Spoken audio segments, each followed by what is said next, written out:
खबरों को पूरा देखने के लिए YouTube पर जाके सर्च करें NDTN न्यूज दरभंगा। चैनल को लाइक, सब्सक्राइब, कमेंट और शेयर करना ना भूलें। हेडलाइंस के प्रायोजक हैं Delhi public school Kadrabad Darbhanga, CBSE से मान्यता प्राप्त विद्यालय, नर्सरी से 10th तक की बेहतर शिक्षा व्यवस्था। नामांकन सत्र प्रारंभ, जल्द संपर्क करें। ज्ञान सहिता पब्लिक स्कूल रोहिलागंज कादराबाद दरभंगा। हमारे यहाँ बच्चों को दी जाती है अच्छी शिक्षा व्यवस्था, बच्चों को बनाया जाता है अनुशासित, अनुभवी शिक्षकों द्वारा शिक्षण व्यवस्था। नामांकन सत्र प्रारंभ, तो जल्द संपर्क करें। Holi mission girls high school, Saidnagar, Laheriasarai Darbhanga. CBSE पाठ्यक्रम पर आधारित स्कूल, नर्सरी से 10th तक के बच्चों की पढ़ाई की बेहतर व्यवस्था। नामांकन के लिए संपर्क करें। Holi mission girls high school, Saidnagar, Laheriasarai Darbhanga. Darbhanga में एक अनोखी पहल, मिथिला ऑनलाइन स्टोर। सिर्फ एक कॉल या व्हाट्सएप से किराना, कॉस्मेटिक, किताब एवं स्टेशनरी प्राप्त करें। Free home delivery. यास चक्रवात तूफान की वजह से जीवन अस्त व्यस्त बना हुआ है, तो वहीं यास चक्रवात तूफान का असर अब दरभंगा शहर में भी साफ तौर पर देखने को मिल रहा है। पिछले 2-3 दिनों से बारिश भी लगातार हो रही है, तो वहीं साथ ही साथ तेज हवाएं भी चल रही हैं, तो वहीं कई जगहों पर पेड़ गिरने की खबर भी मिल रही है। इन्हीं में आपको कुछ तस्वीर भी दिखा रहे हैं जहां तूफान की वजह से पेड़ भी गिरे हुए पाए गए, जिनमें दरभंगा शहर के वार्ड नंबर 31 के लेहसाई थाना क्षेत्र अंतर्गत मोहल्ला मुर्गिया चक्की है, जहां तेज हवाओं की वजह से अचानक ताड़ का पेड़ एक घर पर गिर गया और घर में रह रहे लोग बाल के लिए बच गए, नहीं तो इस घटना में घर में रह रहे लोग की जान भी जा सकती थी। तो वहीं दूसरी तरफ दरभंगा शहर के वार्ड नंबर 23 में रावणघाट नया टोला की है, वहां भी इस तूफान ने पेड़ को जमीन पर ला गिराया। तो वहीं दूसरी तरफ नदी किनारे बसे ऐसे भी लोग हैं जो इस तूफान का सामना कर रहे हैं। लगातार हो रही बारिश से अब सड़कों पर भी जल जमाव की समस्या उत्पन्न हो गई है। यास चक्रवात का काफ़ी असर साफ तौर पर देखने को मिल रहा है। अचानक से आसमान में काले बादल छा जा रहे हैं, जिसके बाद कई बार अंधेरा भी होता देखा गया है। तो इस तूफान का असर बिजली आपूर्ति पर भी पड़ रहा है। वहीं जितनी बिहार को बिजली आपूर्ति की ज़रूरत है, उतनी बिहार को बिजली नहीं मिल पा रही है, जिसका असर आम लोगों पर पड़ रहा है।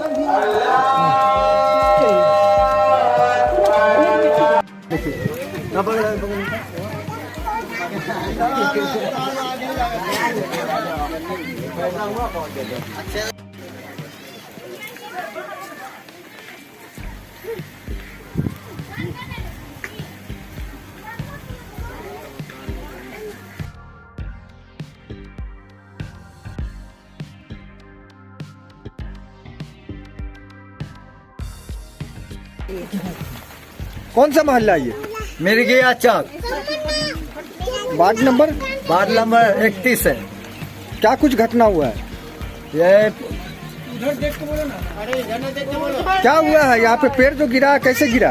रात में गिरा है, 1 बजे, 1:15 बजे रात में गिरा है। 50 साल पुराना, 50-90 साल पुराना पेड़ है। क्या कुछ नुकसान हुआ है इसमें? घर टूट गया, सामान टूट गया, बहुत सामान नुकसान हो गया।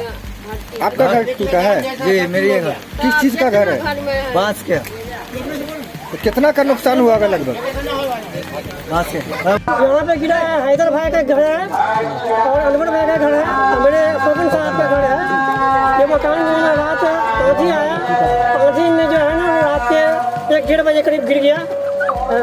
साड़ का पेड़ है, 80-90 साल पुराना है। माँ खती नहीं हुई है, सामान जो है ना, सामान सब सामान जो है ना चूर हो गया पूरा। लड़की का जो है ना दहेज का सामान 4 लाख का था। बहुत लंबा पेड़ था, छत वाला मकान पे गिरा, 3 मकान पे गिरा है। पेड़ जो बहुत लंबा था। कौन सा मोहल्ला है ये? मोहल्ला मुर्गिया चौक, वार्ड नंबर 31। गिरा पूरा घर का जितना टोटली सामान है, चौकी उकी सब टना को पता नहीं चल रहा किधर है कौन सामान। या हड्डी काट करके हम लोग को हटाया गया, निकाला गया है 5 आदमी को। आप लोग घर में सोए हुए थे जब तार का पेड़ गिरा? जी हाँ, वो देखते ना, काट करके निकाला गया है। कितने बजे रात में ये तार का पेड़? 1 बजे 1:30 बजे तो हम लोग को निकाला गया। 1 बजे रात में गिरा। कितने साल का पुराना पेड़ रहा होगा ये तार का? 100 साल पुराना पेड़ का हाल देखिए ना कैसा पुराना है। घर एगो छतदार मकान न रहता था, हम लोग तो बचो नहीं करते। उनका पूरा दीवार पूरा है। कितने मकान को नुकसान हुआ ये पेड़ गिरने से? 3-4 घर। सामान वगैरह का क्या कुछ नुकसान हुआ है? कितने सामान लागत? तो हम लोग का बहुत पूरा नुकसान बर्बाद हो हुआ। गया। कौन सा मोहल्ला है ये? मिर्गिया चक वार्ड नंबर? 31।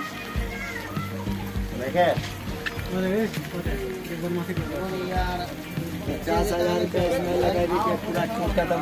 गैस चक है और तार का पेड़ रात 1 बजे गिरा आंधी के साथ। क्या कुछ नुकसान हुआ है पेड़ गिरने से? तो नुकसान ये हुआ है कि माल जाल का तो नुकसान नहीं हुआ है, लेकिन मकान जो है 3 मकान का जो गिरा हुआ है।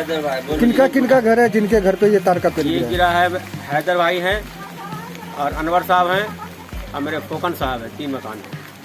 वार्ड नंबर कितना है ये? Ward number 31। जी हाँ, तूफान में गिरा था। इन्हीं का मकान है। क्या नाम हुआ आपका? हमारा नाम रजी अहमद खान। जी बिल्कुल मांग करना चाहेंगे। मांग करेंगे, टूट गया गरीब आदमी। मांग यही करना चाहेंगे जो गरीब का मकान है, जो डेली रिक्शा चलाने वाला आदमी, मजदूर क्लास का आदमी है, उसको कुछ मकान बन जाए, कुछ मिल जाए। किस तरह का मकान है जिसपे ये तार का पेड़ ये गिरा है? फूस का मकान है। फूस वाले घर फूस है, पक्का है मकान है, छत का भी 3 मकान है। हाँ, छत का मकान का भी दीवार टूट गया है। रेलिंग यहाँ काफी लंबा पेड़ है। कितना पुराना, कितना साल का होगा? अंदर जा चुका होगा। ये तो लमसम को अंदाजा नहीं, कितनी है, 80-50 साल पुराना ही होगा। साकिर भाई कि कितना कैसे गुजरा? नाला तो बाहर में है, मतलब बाहर में बारिश जब जमा हो जाता है पानी तो अंदर आ जाता है पानी, बहुत ज़्यादा नुकसान हो जाता है। मगर लॉकडाउन की वजह से हम लोग पानी नहीं निकाल पा रहे हैं। किस चीज़ का दुकान था? ये सजावट का दुकान था। अभी ये अगर तो माल खराब हो जाएगा। जी हाँ, माल तो खराब हो गया, मगर क्या करें, खोल नहीं पाएंगे। क्या प्रशासन से मदद लेके खोल करके आप सफाई तो कर सकते हैं? प्रशासन से गुहार लगाएंगे आप। किस चीज़ का? आपका नाम क्या है? हाँ, आपका नाम? मेरा नाम मोहम्मद साहिब। सदर प्रखंड के अतिहर जनवितरक विक्रेता विद्यानंद मिश्र के पास आवंटित अनाज में 2 पिकअप सड़ा हुआ अनाज लाभुकों के बीच वितरण के लिए भेजा गया, जिसको डीलर विद्यानंद मिश्र ने डोर स्टेप वाहन से मजदूर को अपने गोदाम में अनाज उतारने से मना कर दिया, जिसको लेकर डोर स्टेप डिलीवरी की गाड़ी वहां 26 तारीख से खड़ी है। साथ ही डीलर ने इसकी शिकायत प्रखंड बीडीओ सह प्रखंड आपूर्ति पदाधिकारी को किया, फिर भी अभी तक कोई निराकरण नहीं निकल पाया और ट्रक यूं ही अनाज लदा हुआ वहां खड़ा है, जिसके कारण अभी तक डीलर और प्रशासन के बीच रस्साकसी हो रही है, जिसका परिणाम है कि कोरोना काल में गरीब लाभुकों को अनाज नहीं मिल पा रहा है। इस संबंध में डीलर विद्यानंद मिश्र ने बताया कि कुल आवंटित अनाज में 2 गाड़ी अनाज जो खाने योग्य नहीं है, उक्त खराब अनाज को गोदाम प्रबंधक के द्वारा रिसीव करने का दबाव बनाया जा रहा था। तो वहीं विद्यानंद मिश्र ने साफ तौर पर सड़े अनाज को लेने से इनकार कर दिया। साथ ही एक बोरी से थाली में अनाज निकालकर वीडियो बनाकर वीडियो को व्हाट्सएप कर दिया, क्योंकि एमओ के प्रभार में अभी वही हैं, सभी कार्यों को देख रहे हैं और मोबाइल के माध्यम से उन्हें सूचना दी कि जो चावल मिला है वो चावल खाने योग्य नहीं है, जिसे विद्यानंद ने रिसीव नहीं करने का बात कही। साथ ही खराब अनाज के बदले जब तक बढ़िया खाने योग्य अनाज नहीं दिया जाएगा, तब तक गोदाम प्रबंधक के द्वारा भेजे गए खराब अनाज की गाड़ी को भी वापस नहीं जाने देने की बात बताई। साथ ही गोदाम मैनेजर पर रुपए लेन देन का आरोप भी लगाया गया। आइए आपको सुनाते हैं कि और क्या कुछ जानकारी दी विद्यानंद मिश्र ने। जो खाद्यान्न जो भेजा गया है जनवितरण दुकान में, वो खाद्यान्न चावल लेने लायक नहीं है। गेहूँ हम अनलोड करवा लिए, 2 गाड़ी चावल जो था वो भी अनलोड करवा लिए। ये 2 गाड़ी चावल जो है वो खाने लायक नहीं है, इसलिए हमने प्रखंड आपूर्ति पदाधिकारी को सूचना कल लगभग 3 बजे दे दिए। उन्होंने बोले खाने लायक अगर चावल नहीं है तो आप उसको रिसीव नहीं कीजिए। फिर शाम में 5 बजे हमको बोले जो एसडीओ साहब से बात कीजिए, उनको एसडीओ साहब को 8 बजे रात में फ़ोन लगाया, वो रिसीव नहीं किए। हम लोगों में प्रोसेस है कि एजीएम आएंगे, एजीएम उसको रिसीव करेंगे, उसके बाद खाद्यान्न यहाँ से वापस जाएगा। ये पहले भी ऐसे कभी हुआ है कि पहली बार हुआ है? बहुत पहले हुआ था, लेकिन सितंबर से जो है इनको जो पैसा नहीं दे रहे हैं एजीएम को, वो 25 रुपये कुंटल का डिमांड किए। सितंबर का माल हमको श्याम कुमार राय वाला टैग जो है वो हमको करवा दिए, लेफ्ट करवा दिए जान करके। और हर महीना में 22 तारीख के बाद सबसे लास्ट में, जबकि हमारे साथ 2 दुकान है, एक पैक्सी अपनी दुकान है, दूसरा जो है श्याम कुमार राय का टैग दुकान है। आज से 10 दिन पहले भी बीडीओ साहब को मैंने बार फ़ोन किया कि एक दुकान का कम से कम खाद्यान्न भेज दिए जो हम बांटना शुरू कर दें। बीडीओ साहब सब दिन बोलते गए हमको, जो हम एजीएम को बोल रहे हैं, एजीएम को बोल रहे हैं। उसके बाद हम 5 दिन पहले जो हम भी गए एजीएम को रिक्वेस्ट किए कि सर एक खाद्यान्न कम से कम भेज दीजिए जो हम बांटना शुरू कर देंगे, लेकिन नहीं भेजे। परसों शाम में जो है 25 तारीख को 3 गाड़ी रेगुलर जो है हमको पैक्स का भेजे हैं। अतिरिक्त जो है PMKGY वाला वो आप वाला श्याम कुमार राय वाला कल हमको खाद्यान्न भेजे हैं। 5 गाड़ी आए हुए थे, 2 गाड़ी पहले उतरे, हमको आने से पहले 2 गाड़ी उतरे हुए थे। हम आए, मेरा गाड़ी लगा तो हमको बोले कि चावल आपका ख़राब है, तो गाड़ी नहीं उतरेगा, अच्छा गाड़ी साइड कर लो। उसके बाद हम लोग ने गोदाम पे बात किए, इस तरह ऐसे बात है, तो बोले ठीक है रुको हम बताएंगे। फिर बोले कि गाड़ी लेके चले आओ वहाँ पर। फिर डीलर साहब बोले कि नहीं गाड़ी नहीं जा सकता है यहाँ से, तुम लोग यहीं रहो, वहाँ से कोई चिट्ठी नहीं आएगा हमारे पास, पहले हम नहीं जाने देंगे गाड़ी। यही बात है सर, हम लोग कल से यहीं पर बैठे हुए हैं, अब कब उतरेगा हम नहीं बता सकते हैं। अब क्या बात हुई, किसी पदाधिकारी से बात हुई आपकी कि नहीं? हमको कोई पदाधिकारी से बात नहीं हुई है सर। ठेकेदार साहब तो बोले ना कि बोले गाड़ी लेके चले आओ, फिर गाड़ी लेके डीलर साहब बोले कि गाड़ी लेके नहीं जा सकते हो तुम। जल जमाव की समस्या होते ही एक बार फिर से गांधीनगर कटरिया के लोग निगम प्रशासन के खिलाफ लड़ाई लड़ने को तैयार हो गए। इस बाबत लोगों ने वीडियो जारी कर निगम प्रशासन को चेताने का काम किया है। जल जमाव को लेकर सप्ताह भरपूर भी इस मोहल्ले में बैठक की गई थी। वहीं आज मोहल्ला की कई महिलाओं ने निगम में झाड़ू बढ़नी लेकर घुसने की बात कही। कहा पिछले 20 सालों से यहाँ के लोग इस जल जमाव की समस्या को झेल रहे हैं। बार बार आश्वासन के बाद भी पिछले 10 सालों में दुनार से टिन्नी पुल तक नाला निर्माण नहीं हो पाया, जिससे यहाँ के लोग आजिज होकर निगम प्रशासन, जिला प्रशासन और स्थानीय प्रतिनिधि के खिलाफ मोर्चा खोल रखा है। अब तक दुनार से टिन्नी पुल तक नाला निर्माण को लेकर यहाँ के लोगों के द्वारा दर्जनों बार आंदोलन किया जा चुका है, लेकिन इन लोगों का समस्या का समाधान अब तक नहीं हो पाया। नेता प्रत्येक वर्ष झूठी आश्वासन का सहारा देकर यहाँ के लोगों को ठगने का काम कर रहे हैं। यह आरोप मोहल्ला वासी ने पार्षद और पिछले 5 बार यहाँ के रहे विधायक संजय सरावगी पर लगाया। लोगों ने कहा अब तक 2 बार दुनार से टिन्नी पुल तक नाला निर्माण को लेकर शिलान्यास किया जा चुका है, लेकिन अब तक सिर्फ 30% ही नाले का निर्माण हो पाया है। आइए आपको सुनाते हैं कि और क्या कुछ जानकारी मोहल्ला के लोगों ने दिया।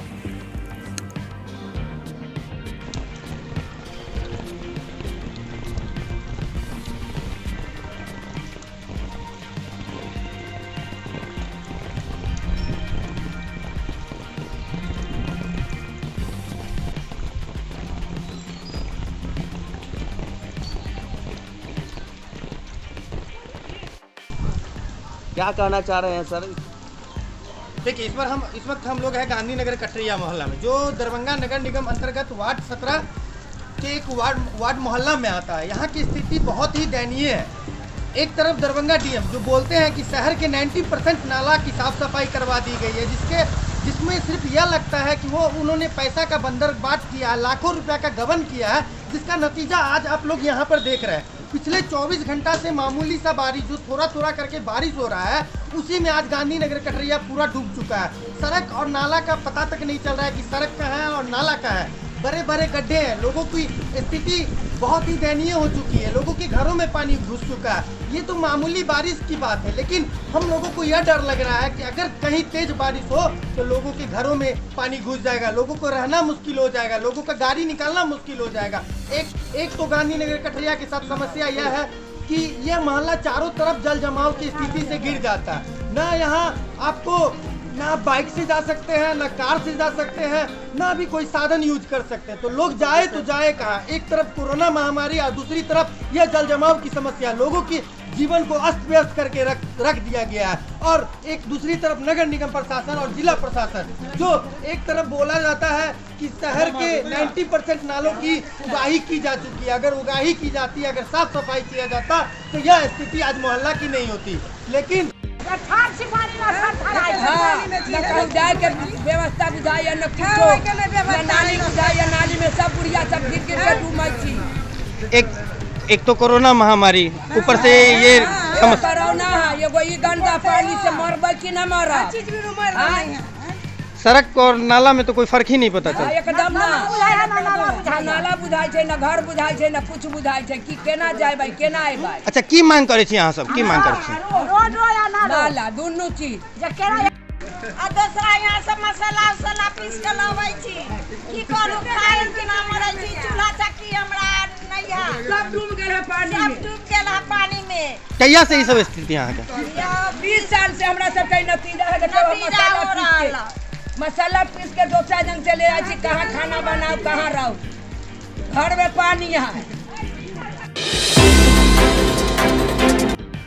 कबीर सेवा संस्थान को अमेरिका और फ्रांस से ऑक्सीजन कंसंट्रेटर मिला है। संस्थान को federation of Indian association USA से बिजली गैस शवदा संयंत्र मिलने की घोषणा के बाद प्रेम भंडारी, जयपुर फूड, अमेरिका और Sanjay Jha INSEAD team France ने अपनी संस्था के सहयोग से तत्काल 2 ऑक्सीजन कंसंट्रेटर दिया है, जो हवाई मार्ग से संस्था को प्राप्त हो गया है। यह ऑक्सीजन कंसंट्रेटर बिना ऑक्सीजन के बिजली से स्वयं ऑक्सीजन बना सांस के प्रारंभिक समस्या में कार्य करेगा। इस संदर्भ में संस्था की आपात बैठक में दोनों संस्था के प्रति आभार व्यक्त किया गया है और साथ ही तत्काल इसकी अस्थायी व्यवस्था होने तक पीड़ित के घर दरभंगा शहर और आसपास तक इसे निःशुल्क उपलब्ध कराने का निर्णय लिया गया है। शहर के कई लोगों द्वारा पूर्व से ही दी जा रही ऑक्सीजन सेवा देने वाले संस्था को भी ऑक्सीजन की ज्यादा डिमांड होने पर यह सहायक होगा।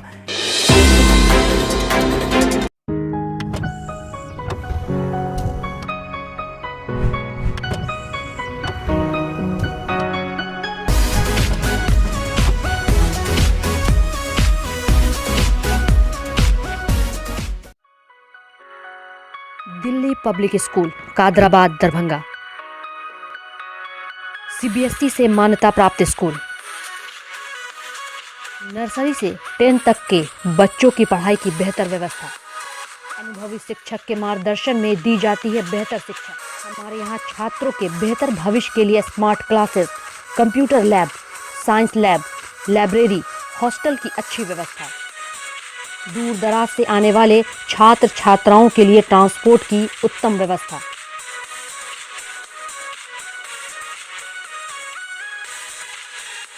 तो अभी नामांकन करवाएं। नामांकन सत्र प्रारंभ। नामांकन के लिए संपर्क करें Delhi public school Kadrabad Darbhanga. Holy mission girls high school Saidnagar Laheriasarai Darbhanga. CBSE पाठ्यक्रम पर आधारित स्कूल। नर्सरी से 10th तक के बच्चों की पढ़ाई की बेहतर व्यवस्था। वहीं 10th तक के बच्चों को अनुभवी शिक्षक के मार्गदर्शन में दी जाती है बेहतर शिक्षा। हमारे यहाँ छात्राओं के बेहतर भविष्य के लिए smart classes, computer lab, science lab, library की उत्तम व्यवस्था। छोटे बच्चों का खेल खेल में पढ़ाई के साथ रखा जाता है अच्छे से ख्याल। दूर दराज से आने के लिए छात्राओं के लिए ट्रांसपोर्ट की उत्तम व्यवस्था। तो अभी नामांकन करवाएं। नामांकन सत्र प्रारंभ। नामांकन के लिए संपर्क करें Holi mission girls high school Saidnagar Laheriasarai Darbhanga.